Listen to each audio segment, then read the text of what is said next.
All right, it's picking it up. These mic tests are the best, aren't they? So I'm setting some ground rules right now. Okay. If you talk about Skyrim on my podcast ever again, you're out. You get it? I get it, but Sithis doesn't. See, if you played Skyrim, you'd get that threat. Yeah, I was about to ask, who the hell is Sith?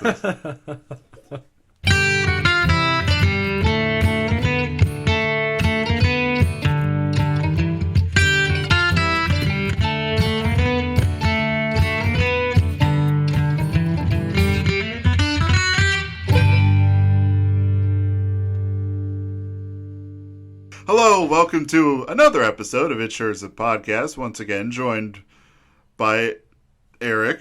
Hello, everyone. Just before we started recording, it's this carbonated, bubbly, sparkling water, and this stuff has caffeine in it, so there's a little stank to it. So I'm kind of processing this stank. It's unique at first. It threw me off the first time I had it. It almost tastes like, I don't know. I just keep getting water you've left in a cup for way too long, and then you drink it. It's been in a cup, sitting in your kitchen for a week, and you're just it's water. It don't go bad, and you drink it, and you're like, oh yeah, no, water does have a shelf life. And we're in the process of being assaulted by different messages.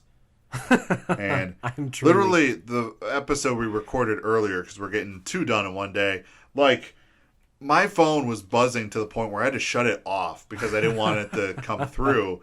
And then when I turned it back on, Eric thought it was actually ringing. It's is your phone ringing? I'm like, no, it's just that many messages. And here's the thing. I know exactly who the messages are from, and I know they don't listen to the podcast at all.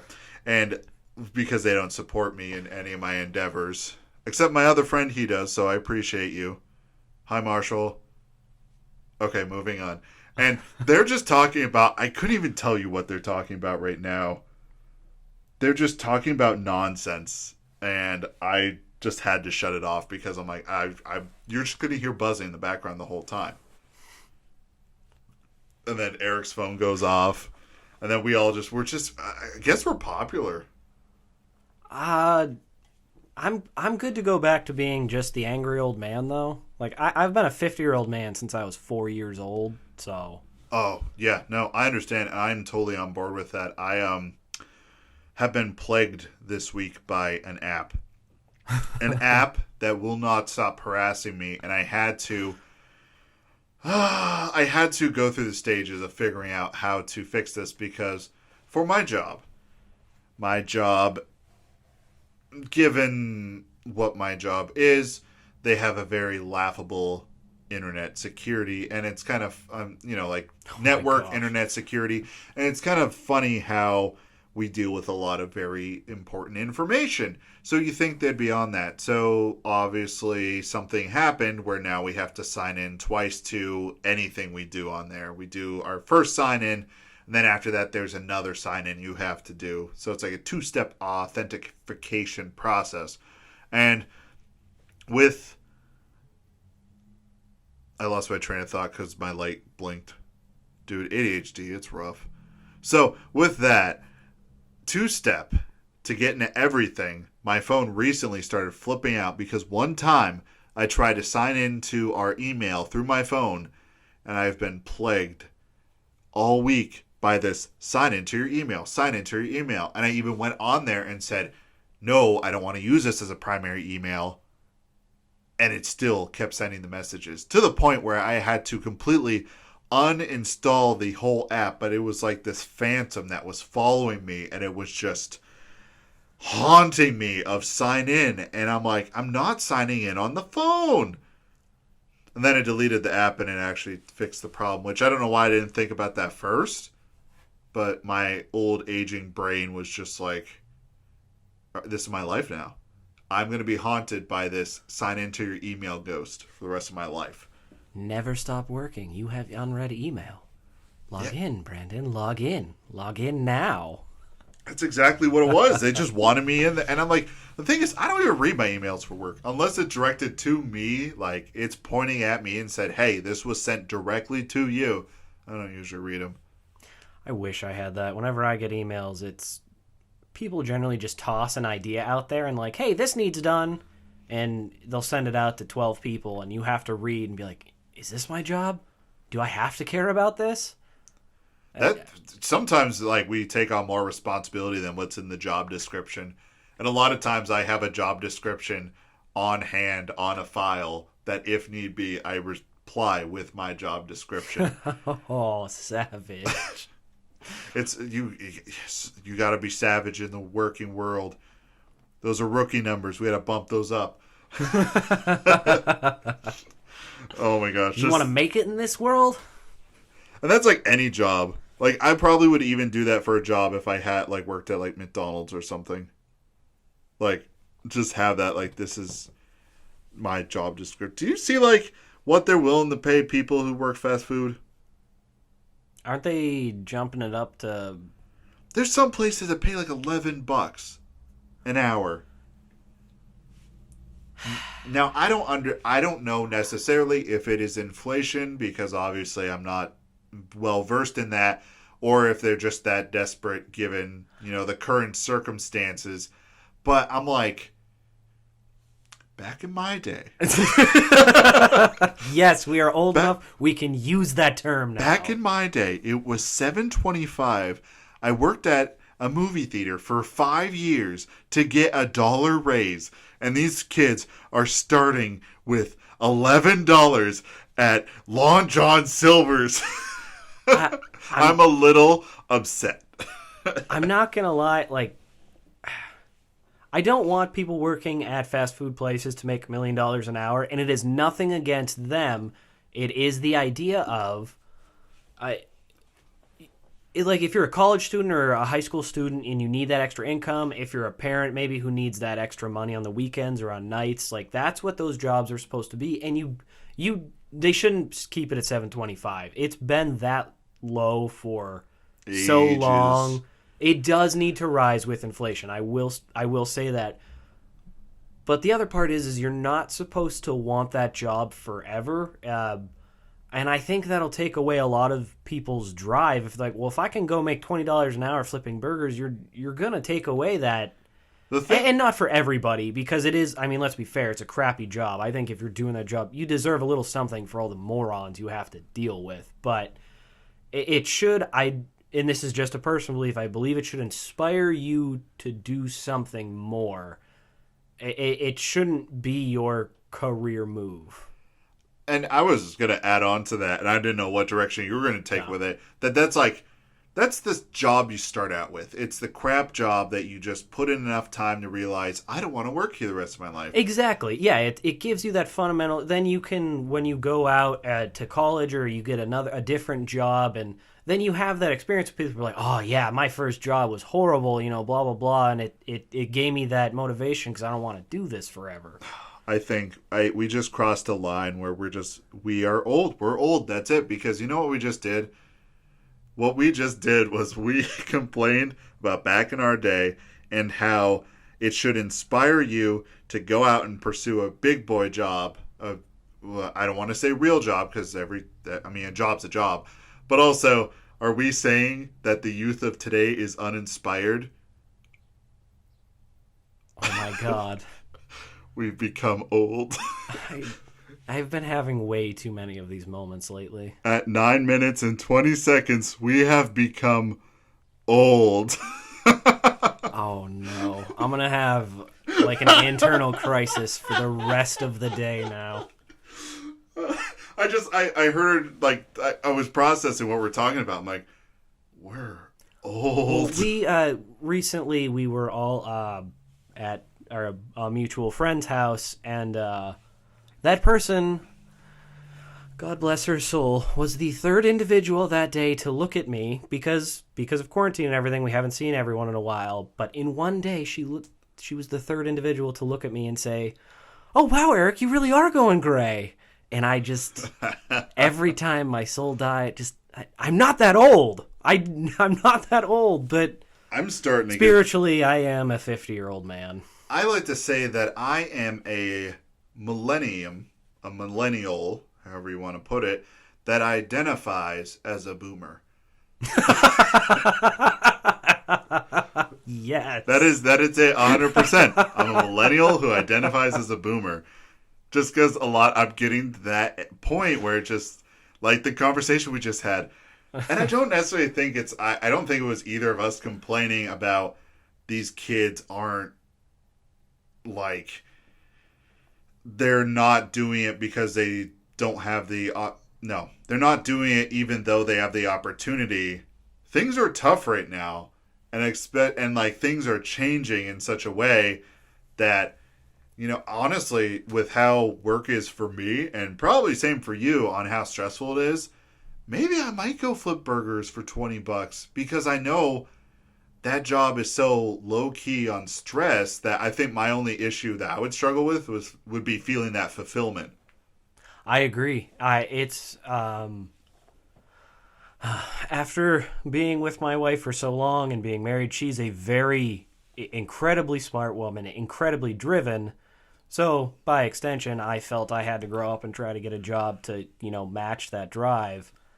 I'm not as smart as her, though, so I had to do this the hard way, starting from the bottom. But it's grown into such a hassle. Like we were just talking about, the responsibilities of this job have grown way beyond my job description. However, they were smart and threw that line in there that says, like, this position will grow as the company needs. So I can't pull that line. There's like, yeah, right, no, now it's like, your responsibility. Like, shoot! It's growing as the company needs. I don't understand. It just means we trust you and we think you can do a good job. I'm like, you mother... I think the reason that you get stressed is probably just because you want to perform a good job. You had those morals instilled with you, kind of like... I keep saying my parents cursed me as a child. Like, I can't... If I'm going to do something, I have to try to do it right. I'm not always going to be perfect, but if you're going to do it, try it.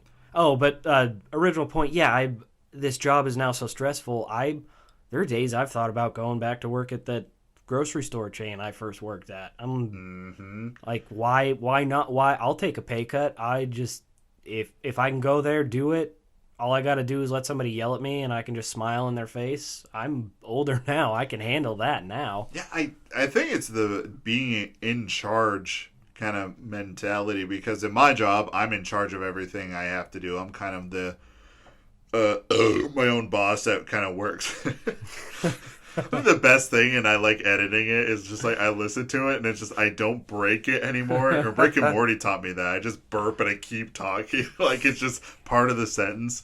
But like I work for a place and I'm just like an extension of them, but I still report to them, but I still am in charge of stuff. And I know from what you've described to me, your job's kind of similar, but I mean you're in charge of this whole kind of section of your workplace, right? Yes, I am. They call it a department. It's just me, and it truly annoys me that they keep saying the name of my department. Like, this department's going to assist engineering in their efforts, or this person's now going to handle, or this department is going to handle this. I'm like, it's just me. You can use my name. It's not that big of a company. The owner of the company knows my name. You guys can use my name too. I think they want to make you feel special. Apparently not. Everybody else at that company has an email. It's like their first initial and then their name at, company name. Yeah. Mine is the department at company name. I'm like, you've got to be kidding me. They don't even let you have your name. They don't. And other people there have my name, so they get my emails constantly because people don't realize they have to send it to... The department at company email. And they keep throwing more and more work at me, which again, I've expressed interest in trying to grow this and, advance this department. I do want to have a bigger role in the company and a bigger say, which is great, and they gave it to me, but they don't realize that in doing this, it's like you're saying, I'm now have to make all of these day-to-day decisions. They give me a list of what I have to get done, but then it's basically up to me what's the best way to get everything done, what's the best way to keep driving this all forward. But because it's only me, I can't do the day-to-day grunt work, air quotes, so to speak. Right. And help advance all of the side stuff. They also now have me on an auditing committee, so I go through and audit the procedures in the company. Are we doing what we say we're doing? We've just currently started. I feel I can say I'm in a quality type department, and so we are now having our quality meetings every 2 weeks about how best to not only handle our department stuff, me and the others that make up the quality area, but then also the rest of the shop. And it's like, I'm glad you all consider us this good, but you also want a million other things done, and I'm not seeing that manager's salary. Like, where's my motivation to start taking this? Like, I'll take the responsibility, but I'm not here out of the goodness of my heart. I got bills to pay. I got to eat. What are we gonna do to make this motivation happen? Are you saying that you are unmotivated? Oh no. Yes, I still have motivation because the job can be stressful. I believe the company itself, it is. I'm very lucky that I do believe in the company as a whole. As they said, the owner is a very nice man who believes in. They're growing rapidly, so they're losing a lot of that small town business feeling. Yeah. But he does everything he can to keep it. But at the same time, if he grows the business, they can pay people more. They do try to have very competitive wages. I will say, for being a college dropout, I always have to specify when I say this, I did not flunk out. I was even stupider because I dropped out. You just left. You just never went back. I had, and this is, again, this will take it down a dark road, so I don't want to, we're about positive vibes here. I heard that, and that's why I love this podcast. But it put me in a headspace that was very unhealthy. So I made the decision right then and there. I've had to admit, like, I don't think I'm mentally strong enough to handle all of this right now, so I dropped out and started working, but I had a point, and it's gone. I apologize. This is the we have gotten old. You're losing the point. Mid a sentence, I lost the point. Darn it. At least you admit it. You're like, I lost the point. I don't know. Yeah, I'm not going to sit here and try to like say something stupid and be like, that was my point. No, I've completely forgot where I was going. But and I think it's totally okay to vent frustration and stress about a job and still like the job. There's a lot of aspects that are really, I mean, they're boring as all heck, but it's when I'm doing it, it's very cool. It's a very useful job that I have. But yeah, it's just that it probably doesn't help that I'm an impatient person, and I've seen very quick growth personally at my company from where I started to where I am now. Oh, that was the whole point. And I have to say, going back to it, I believe I am compensated probably pretty fairly, but I think the direction we're going is like, I've put in these years of work. I have taken this department that was very small, kind of a sideshow. Well, now it's like a key point of the company because it's holding up a lot, and I am one man, and it's either we got to split these responsibilities up, we got to get someone to train in here, or it has to be taken a little bit more seriously. And if you're going to do that, like, let's talk about my future moving forward. And I'm getting a lot of, you're doing a great job. And that dead air, that's what it is. Yeah. I was expecting you to say something else, and I'm waiting for it. And I was like, is he going to say anything else? Nope. That's it. I get the pat on the back, and you're like, you're doing great. And I'm like, yeah? And they're like, yeah, that's it. Yep, that's it. And then they walk away. I'm like, oh, wow, that was... I mean, it's nice, that, but... Like, I'm over here going gray, ripping out my hair for you guys. And just the way you put it made... I mean, you kind of sold me on, like, the McDonald's thing, like, going back and doing that. Like, there is that level of stress because you're not in charge of all that stuff. You're not in charge of all that... Just... all these different moving parts. All you have to do is flip a burger. But like you say, you brought it up, and it's that fulfillment factor. That first job I had, I was there for 5 years. I did do a few semesters at college. I did it while I went back to a trade school, which I did not wind up following through on that trade. So I just put myself deeper in debt. I did finish that schooling, but I just didn't. Schooling. You finished a schooling of some sort. It was. I'm just not even going to hide it. I went to school for massage therapy. And I got several jobs after I finished the schooling for it. I was fully licensed, but I didn't enjoy it because there was no separation of work and home. You have to constantly market yourself to build up that customer base, and it just wasn't fulfilling in the way that I wanted it. So Also, I mean, at the time, I could be wrong, but like Facebook and social media wasn't as big of a thing as it is. this would have been, about 10 years ago. So it was still big, but I don't think it was the marketing advertising giant that it is today. Oh my gosh, because I know people who do like kind of their own thing and they get this massive client load for whatever they're doing just off of Facebook. Because a lot of people go to Facebook and it's like, I don't know, like, some off the top of my counselor, like, counselor for child. And I bet you there's just going to be a bunch of stuff that pops up. Oh, there definitely is. I'm going to give advice to anybody who is listening and who wants to do something like that. If you want to build your brand or your business or whatever it is on Facebook, go for it. It's a great tool to get that out there. If you're going to do it, build a website to go along with it. Because we don't want to have to call you to schedule everything. Build a website for us to access and schedule or order or whatever it is. You can't do that through Facebook. And it annoys me to no end when you find a great company with no associated website. Yes, I also now identify as a millennial, or a millennial who identifies as a boomer. Build the damn website. It's cheap now. You can get a Gen Z kid to do it in a day for pennies. Just do it. That's a perfect segue into today's sponsor.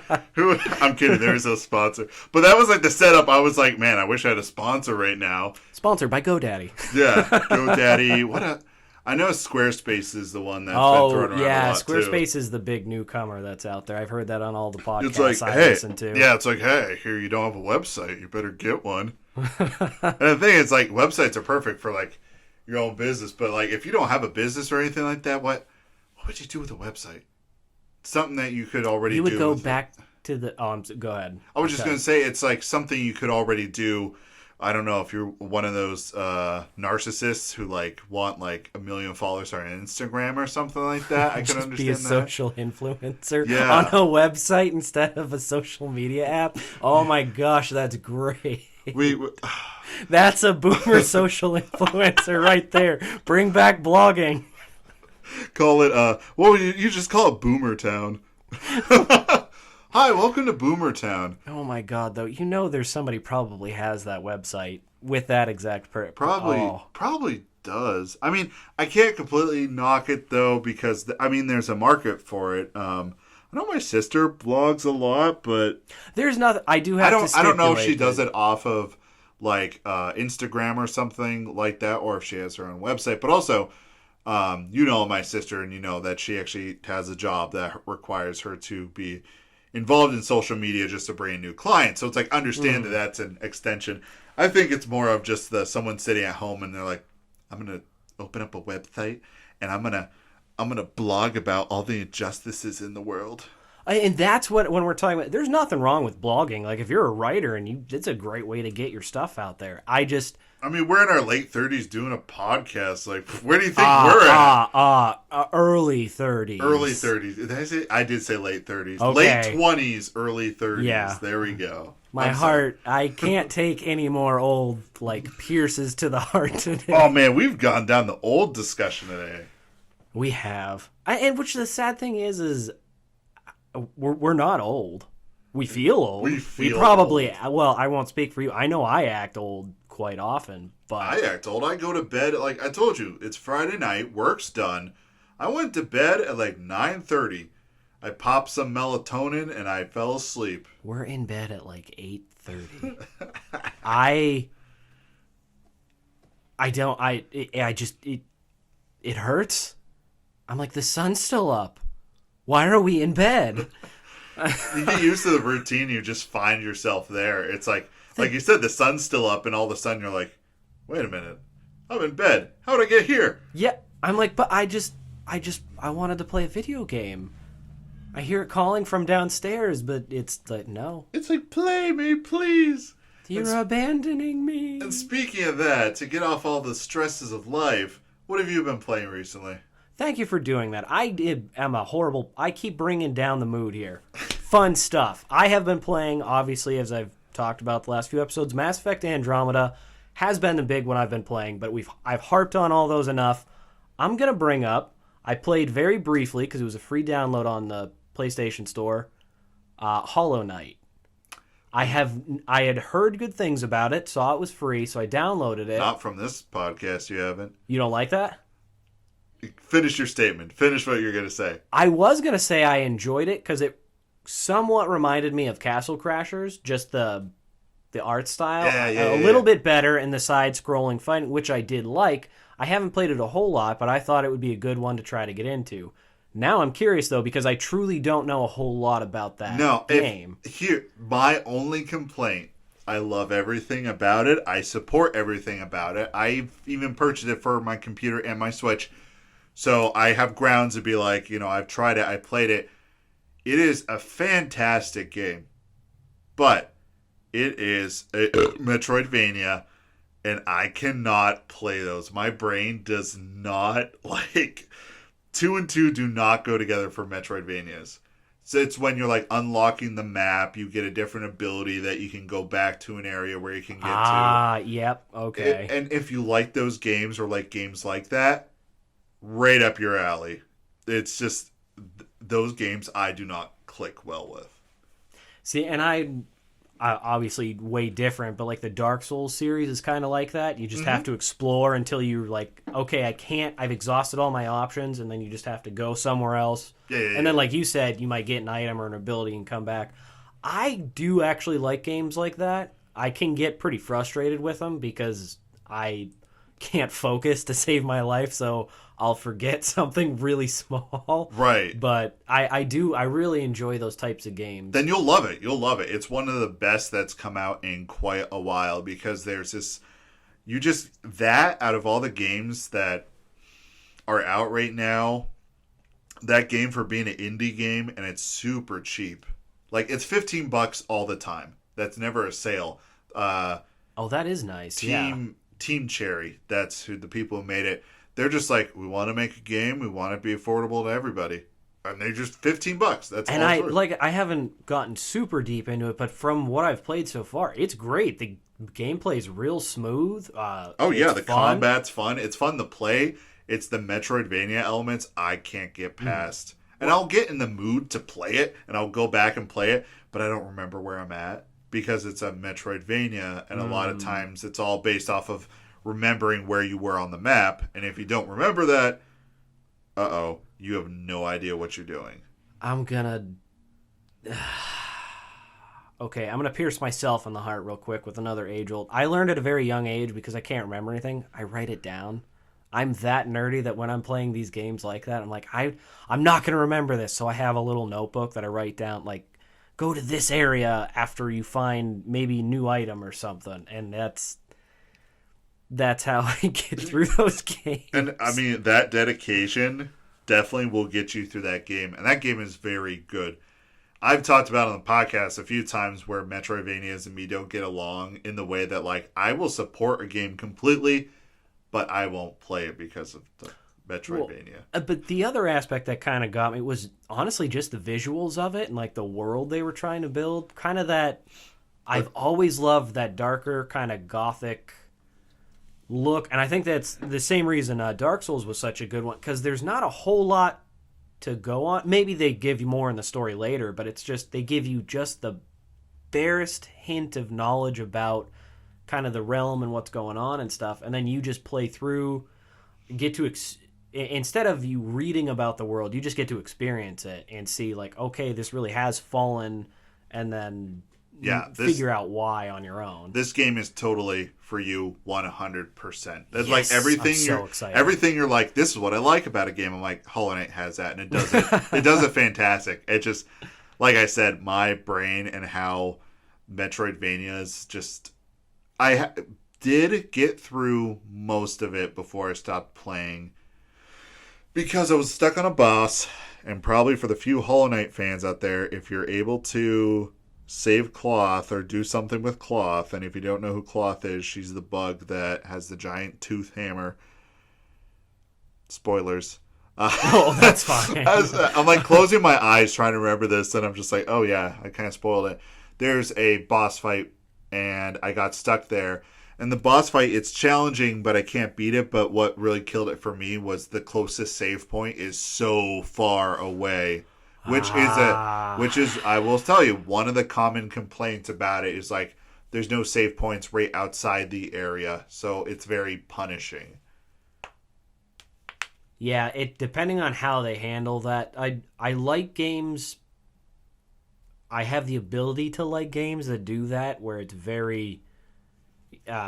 You gotta do it, and you gotta do it well. And if you're not, I don't want to say good enough. Like you better go practice or level Get up. good. Yeah, exactly. The get good mentality. Hold on a second. It does pick that up. All right, please continue. But it just. I like the challenge because as you play the game, you get, you feel kind of rewarded when you finally get through it. But there is a point, and it's kind of a fine line. Sometimes it's hard to see, where if it's too challenging, it's just not fun. Like another game I had kind of been playing was Sekiro. I love that game. I love that gameplay. I probably maybe made it a quarter of the way through the game. Maybe. It was just so hard, so challenging for me, because I love that style, but I'm used to Dark Souls where I can be that annoying moron who hides behind his shield, and you can't do that in Sekiro, which is what they wanted, but I am terrible at games where you have to counter. I'm awful at it. And that's that whole game. That is the entire game. Structured off of countering everybody. I spent like an hour practicing with that dude in the beginning who's like, all right, practice counters, and over and over and over. I'm like, I got this. And then I went out and got slaughtered because I did not have it. Yeah, and those games, they're geared toward a very certain crowd. But also, Sekiro, I've heard it said so many different ways. So I was thinking, is it Sekiro or Sekiro? Sekiro. Yeah, whatever. I just don't, I want to say it correctly, so I said both. Just to throw it out there, because I've heard different ways saying it.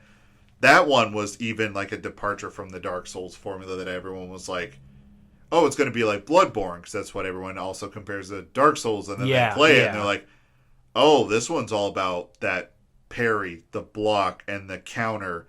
Like, that's what the whole game's based around, and like a really, I guess it would be just a really different way of momentum, different way of moving around, and also you can't have a build for a character. It's just like the one character, and you can unlock skills and equip certain ones, but there's not necessarily builds. Yeah, very true. You can't gear it towards a certain. Because Dark Souls, you could go like the magic route or just the weapon route, and I mean, I don't have much stake in this because I've said many times on here, like I appreciate the games, I support them. I can't play them because my ADHD brain does not allow that. I'm only going to get like 1 or 2 points out then because I've been hijacking these conversations. I have to stop myself. But before we do that real fast, that's Dark Souls was great because I'm the type of person where I can be a very patient person in those games as far as I'll hide behind my shield. I'll take an hour to fight something because I'm going to feel great once it's done. But Dark Souls, I always went kind of medium armor, but a super big, heavy shield, and then pyromancy is my magic, so to speak. Because you didn't need magic points, and just they developed it through the series, but that was always what I liked. Bloodborne I was terrible at, but I loved it because they were a little bit more forgiving. You get hit, there's that window you can run back in and attack and get your health back. Yeah, and you can get items and stuff to, regenerate your health and whatnot. So it was brutal, but they had a little bit of forgiveness. Sekiro, there is no forgiveness, and I love that world. I love that gameplay. It's amazing. I just think at it to the point that I stop at around the same point every time because I can't. And maybe I need to realize that it's meant to like revisit later, like play through the game, get items, get skills, get good, but. Get good. Yeah. But all right, I'm going to I'll leave it off at there. What are games you've been playing? Oh, I like the segue back to me. I appreciate it. Two games I've been playing all week was Valheim. All week. Monday, Valheim. Tuesday, Valheim. Wednesday, Valheim. I've been really just enjoying that, and I touched on it a few episodes ago. And there's just so much new stuff that I'm uncovering. I just found iron. So now I've been building this iron armor set, and now I can take a few more hits. And then from that, I discovered these sunken crypts in this swamp that's full of draugrs. And those draugrs drop stuff that I can use to craft more stuff. It's like this progression that's been fun. But also, I just sailed around the world for a little bit. I thought I saw the Leviathan once. Because you could see its tail pop out of the water. And I'm just sitting there as a naked guy on a raft, and I'm like turning around. I'm like, I have nothing to defend myself. Oh no, let's go. Because all I wanted to do was open up the map, and my game plan was to just die. But I was close to an area where I could put on the map I'll put some landmarks, and on the actual map you can put markers like where you find stuff. So in that game, because you were saying, is that something where like if you leave your items in a safe storage area or something, you can go out and die and then just respawn and still have your item? Oh, I actually really like that exploration style. Yeah, you drop all the items in, you can put them in chests. You can literally just throw them on the ground if you want. I have a fort. There's Fort Butt Sauce, which was... greatest name ever. Decimated. Oh, no. And we moved on to the new one because my friend and I have been playing this a lot. And what happened was, and since it's new... We talked about this, once again, a few episodes ago of that trial and error and finding stuff out for yourself. Her and I are out in the woods chopping down trees. Yet this night, and our plan was to go take the trophy from the giant monster we just killed, which is the Elder, which just looks exactly like an Ent from Lord of the Rings. Dragon Age ripped off that style, too. It's okay. Yeah. Well, it's like one of those giant tree people. And we were going to take it to the spot where we could get an upgrade. So we're about to do that. And, all right, we're gearing up. We're going to run out there, even though it's night. We should have waited till day. But my friend looks over and she says, "Do you see that guy over there?" I'm like, "What guy?" And I look over and there's this cloaked figure with this kind of blue radiating aura around him standing there. That is never good when they're just He has a staff. It almost looks like Styx, like the river Styx, the boatman. Right? Oh, yeah. He's standing there. Oh, that's even more ominous. And then it just says, "The earth is shaking." And I'm like, what does that mean? Well, turn around and trolls in like the dozens are just there. Not really dozens, it was 3, but trolls are really... I was going to say, you mentioned, aren't they like really hard They're really hard to fight. Right now, I have an iron battle axe, and I also have a few other iron weapons that I try to use on them, and it doesn't do any damage. And I'm like, are you kidding me? Like, this is like the highest I know of the tier of building weapons. Are they going old school, though, where it's like only like fire can hurt trolls? Or because that's big in a lot of, Dungeons and Dragons...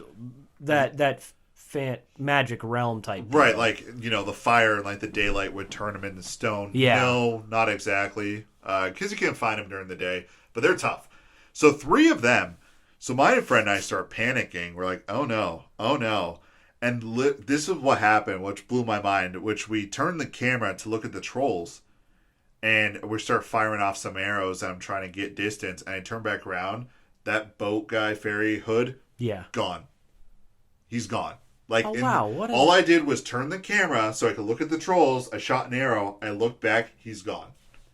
Yeah, my work is done. You guys are screwed. Yeah. So then I'm like, all right, get in the fort, because the fort has this giant fence around it. So we get in the fort, and also gray dwarfs start attacking us. So they literally just punch in the door, and the gate blows up. Oh my god. And I'm like, all right, we need to go further into the fort. And then the trolls just start strolling in. They're breaking down the fences. I'm like get all the good shit. We're leaving. Panic room, panic room, panic room. Because we had a portal set up that goes to the other base. So we're filling our pockets with all the good equipment because I don't know what's going to happen. And I just actually gathered all the stuff because certain items you can't take through portals or it would break the game. So I built a big-ass boat. I threw all the items that we had in there, and I sailed all the way to our other fort, which in real time took an hour. Oh my god! Oh, Like, wow, so they're big on. I was watching a video on my second monitor while I'm looking over here, making sure nothing's blowing up my boat or I'm not running into anything. Because the way you've made this sound at that point, as you're trying to escape your base being destroyed, that's when the Leviathan would choose to just exactly. See, all right. But this is the thing. I did that before this, so everything that was at the base we could take through the portal. Okay. So we grab all the stuff. We're like, all right, we're getting out of here. We run through the portal, and then we come back and just buildings are destroyed. The fence is gone. And I'm like, all right, let's just recover some stuff. We're going to the new fort. I did come back in my spare time and I did put the fort back to its original glory, but there's that scar that I'm like, I don't want to invest too much here. Well, because trolls are heavy in that area. And you know now that it didn't. Can you Well, I had like Satan show up and bring all his forces. I didn't know what to do. Well, can you, because you said there was like the fence around it. So as you're building these forts, can you put like stronger walls up? Or is that something that's later in the game? Now, yes, because I found iron, I'm able to make a stone cutting bench, which I can use to build stone walls, which are harder to break down. Okay. And the progression, it's a crafting game where you have to find these craftable items and then you have to put them together. But also, usually I'm not a huge fan of these games unless there's something different about it. What's different about this is there's RPG elements. There is that exploration where it's difficult, but it's not overly punishing. It's difficult where it gets on the border of like, all right, maybe you can consider it Dark Souls, but it's not difficult like Sekiro or Sekiro, depending how you say it. You know, it's a good challenge, but I can get stuff done. Mm-hmm. And literally every night after work, like that is what I would do till like 11, 12 at night. And then I wake up the next day, and in my brain I would be like, oh man, what am I going to do next? What am I going to do next with my fort? Am I going to build this? Am I going to find this? So that is what I've been playing. It hasn't been as in depth, but at the same time, I mean, that story I just told you was like a random encounter that doesn't always happen. Yeah. That was randomized. And then Destiny 2 dropped its new season. So I've been playing that. Now, it's been good. Mwah. What comes with the seasons? Because I know a lot of games are doing stuff like that. What's Destiny? Is it like new? Is it just new challenges? Is it new maps? Okay, a lot of seasons, their setup is, especially a lot of battle royales, you get the battle pass in which you get a bunch of rewards for playing that season. The map will change. I also know a lot of just regular multiplayer games are doing that, where it's just, there's challenges, you get some cool stuff, there's a theme for a season. So Destiny and I've been playing this game for 10 plus years. It came out 10 years ago. I've been playing it since the beginning. So it's hard for me to stop playing, even though I have gripes and issues. And a lot of changes that they were putting into the game, because it's like the first-person shooter MMO. And I like the elements of MMOs, but I also like first-person shooters.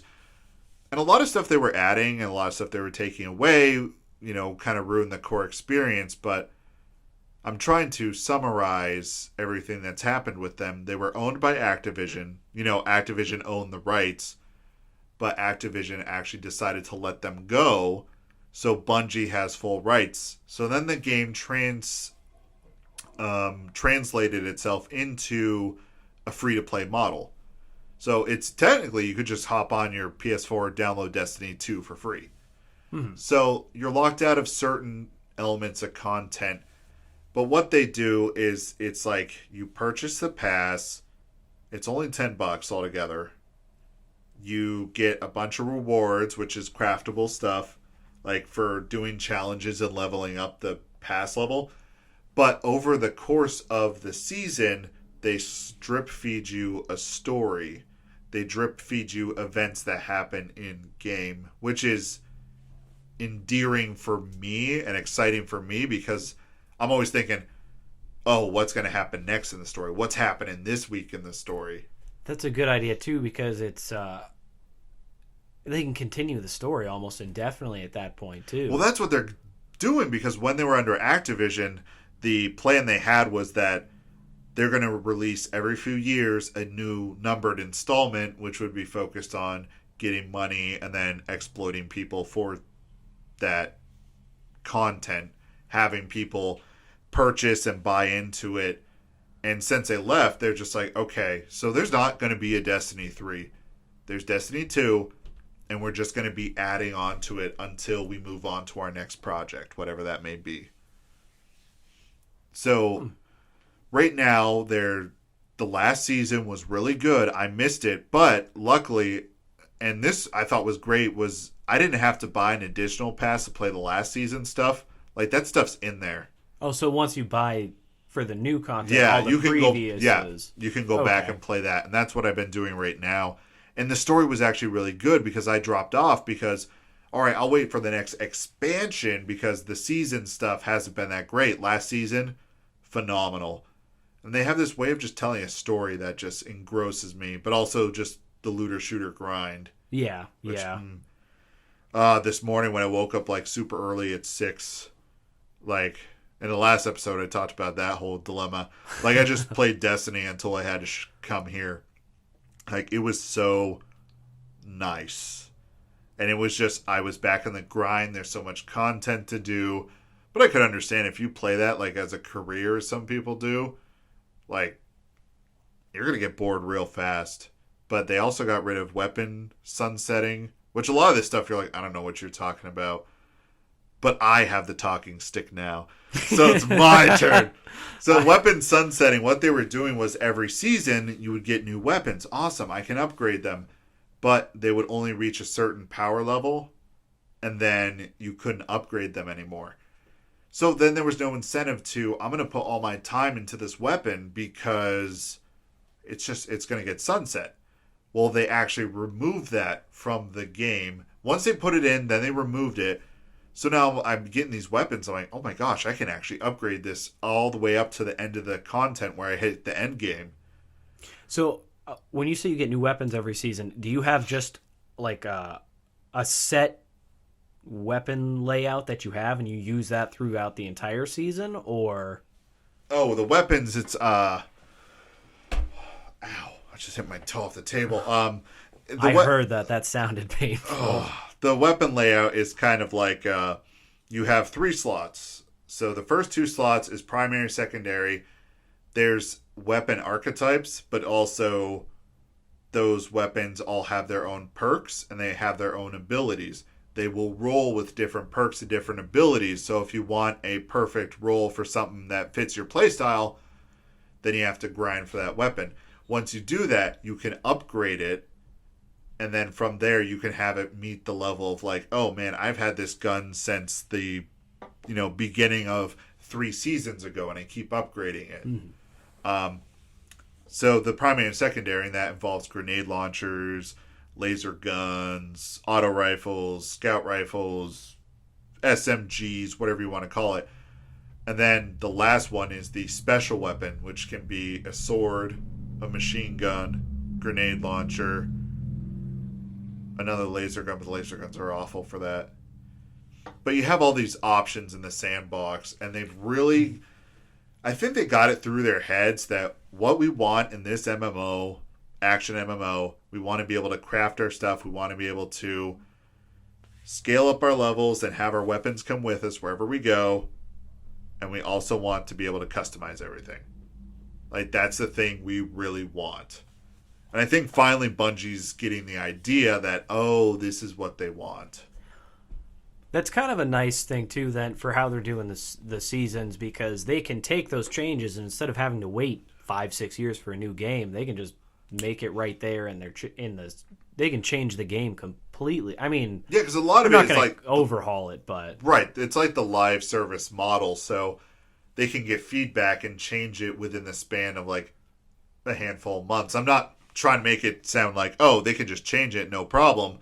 Because obviously, how they're writing the story and how everything is playing out, characters and events are being brought to light and are happening that have been prophesied since the first game. So they had this idea planned out. Like things that would happen in the game right now when you're playing, it's like all this stuff is happening, all these aliens have come in. Like this was prophesied in the first game that when this stuff starts happening, you know the darkness is on its way back. And it's really cool to see that because you're like experiencing it and you're like, oh man. I'm like, they said the triangle ships would show up one day. There's a triangle ship right there. We're all doomed. But I've been getting back into that, which has been just a joy, a treat. That I'm just sitting here literally thinking about, like, all right, what can I grind when I get home? And usually I don't get that excited about games like that unless, you know, it does that and I'm thinking about it. Yeah.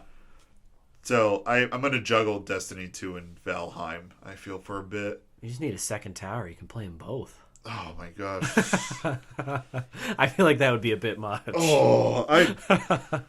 what scares me is Valheim is, I think it's making its way onto the Switch at some point.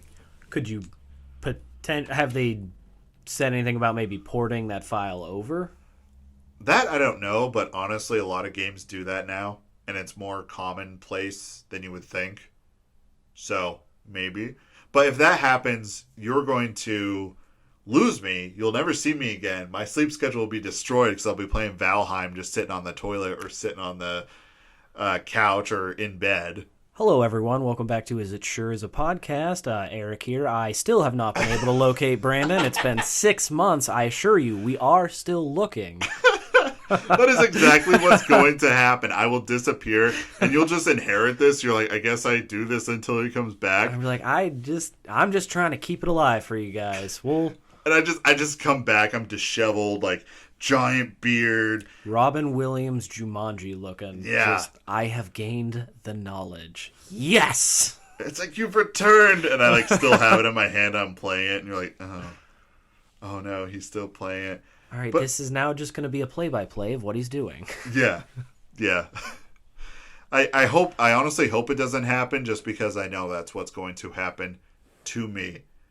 So, there's not really going to be a great kind of ending and segue to just close off this episode because I'm looking at the time now and we got to go do adult stuff.